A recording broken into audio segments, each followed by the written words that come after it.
आज Doubtnut app download करें। Doubtnut पर अपने सभी गणित, रसायन विज्ञान, भौतिक विज्ञान और जीव विज्ञान के डाउट्स का करो सफाया। बस प्रश्न की फोटो खींचो, एक ही प्रश्न को क्रॉप करो और तुरंत वीडियो सोल्यूशन पाओ। अभी डाउनलोड करें। हमें प्रश्न दिया है 20 सेंटीमीटर फोकस दूरी के कांच के उत्तल लेंस को 4/3 अपवर्तनांक के एक द्रव में डुबाने पर इसकी फोकस दूरी कितनी हो जाएगी। अगर कांच का अपवर्तनांक क्या है, 3/2 है। मतलब क्या है, हमें क्या दिया हुआ है, हमें दिया हुआ है कांच का अपवर्तनांक। ठीक है, वायु के सापेक्ष कांच का अपवर्तनांक कितना दिया हुआ है, 3/2, जिसको हम लोग लिख सकते हैं 1.5। ठीक है, दूसरा कह रहा है कि इस जो 20 सेंटीमीटर फोकस दूरी का जो उत्तल लेंस है, मतलब हमें फोकस दूरी दी हुई है f बराबर 20 सेंटीमीटर। ठीक है, फोकस दूरी धनात्मक रहेगी क्योंकि जो हमारा लेंस है वो कैसा है, उत्तल लेंस है। को 4/3 अपवर्तनांक के एक द्रव में डुबाने पर, किस द्रव में डुबा रहे हैं, 4/3 अपवर्तनांक वाले द्रव में। तो वायु के सापेक्ष उस द्रव का अपवर्तनांक कितना होगा, वायु के सापेक्ष उस द्रव का अपवर्तनांक हमें दिया हुआ है कितना, 4/3, जो कि जिसको हम लिख सकते हैं 1.33। ठीक है, तो अब प्रश्न कह रहा है कि अगर फोकस दूरी पहले 20 सेंटीमीटर थी तो 1.33 अपवर्तनांक वाले द्रव में डुबाने पर अब फोकस दूरी हमारी कितनी हो जाएगी। तो जैसा कि हम जानते हैं कि लेंस की फोकस दूरी का सूत्र किसके पदों में, अपवर्तनांक व वक्रता त्रिज्याओं के पदों में।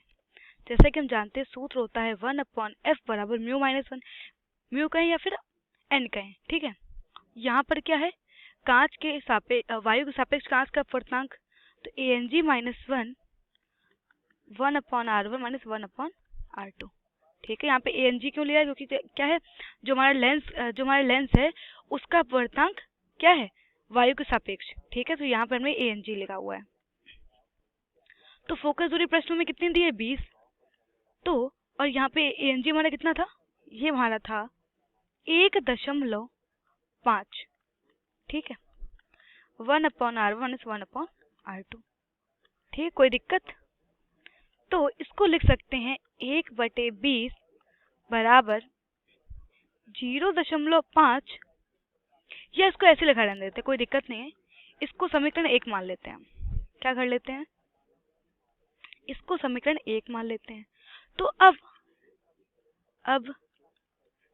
4/3 अपवर्तनांक वाले, क्या था, 4/3 अपवर्तनांक वाले द्रव में डुबाने पर, 4/3 अपवर्तनांक वाले द्रव में डुबाने पर, द्रव में डुबाएंगे तो क्या मिलेगा। अब हमें क्या ज्ञात करना है, अब फोकस दूरी ज्ञात करनी कि अब हमारी जो फोकस दूरी है उसमें कितना परिवर्तन हो रहा होगा। तो पहले क्या होगा, जो हमारा द्रव होगा वो क्या, पहले जो हमारा प्रकाश है वो कहाँ जाएगा, पहले द्रव में जाएगा, फिर द्रव से कहाँ जाएगा, कांच में जाएगा।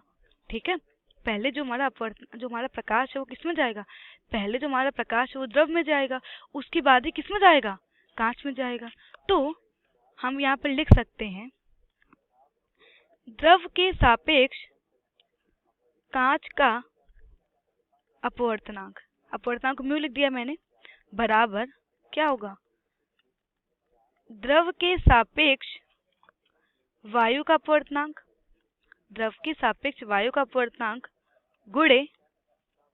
गुणे वायु के सापेक्ष कांच का अपवर्तनांक, वायु के सापेक्ष कांच का अपवर्तनांक। ठीक है, तो द्रव के सापेक्ष कांच का अपवर्तनांक उसे क्या लिख सकते हैं, Lng बराबर क्या हो जाएगा, LNA, मतलब कि वायु के सापेक्ष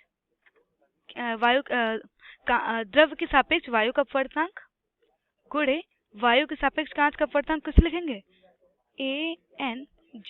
ठीक है, तो लिख सकते हैं हम इसको Ang/AnL। ठीक है, तो क्या होगा, मतलब कि जो हमारा प्रकाश वो पहले किस में जाएगा, द्रव में जाएगा, उसके बाद कांच में जाएगा। तो पहले हम क्या लिखेंगे, ANG लिखेंगे, उसके बाद हम क्या लिखेंगे, ANL लिखेंगे। ठीक है, तो यहाँ से हमें ये क्या मिल जाएगा, ANG हमारा कितना था, 1.5 था। देखिए ANG हमारा था 1.5 और ANG क्या था, ANG क्या था, ये हमारा था 1.33। ठीक है, तो अब क्या हो जाएगा, जो हमारा अब सूत्र होगा वो क्या होगा, लेंस की फोकस दूरी के लिए जो अब सूत्र बनेगा वो क्या बनेगा, लेंस की फोकस दूरी के लिए जो अब सूत्र होगा वो क्या होगा, 1/f बराबर, या फिर लिख सकते हैं उस द्रव में निकालना है तो 1/FL बराबर क्या हो जाएगा, LNG minus 1/R1 minus 1/R2।